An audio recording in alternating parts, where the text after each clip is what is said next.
на македонската независност, таа фамозна 90-2000-та, олигарсите се створија со голема помош од страна на Бранко Црвенковски.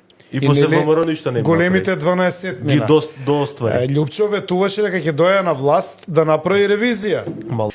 Целата кампања из Македонија на бината кој се качуваше, муабетот беше најголемото криминално перење на пари. Александар Палас, ако не се лажам, беше 15 милиона марки, ќе направиме ревизија на тоа, зборуваше цела кампања на сите митинзи. Еве, ако има митинзи од тоа време, да се објават, да ги направиме анализите. Значи, тогаш народот даде една поддршка да се направи ревизија на криминалната приватизација.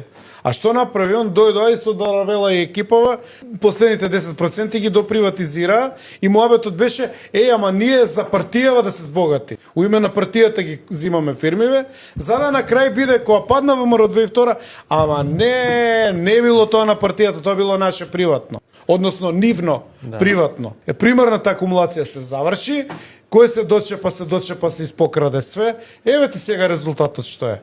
Кидат сега наши деца, ќе студираат, ќе учат, ќе работат во Хрватска, Словенија, Австрија, не знам кај све имаме емиграција. И дека ќе го спаси тоа и ќе го врати назад, Мицко или било кој у држава, апсолутно сум скептик. Еве, емисијава ќе биде, има онлайн отпечаток, ќе видиме.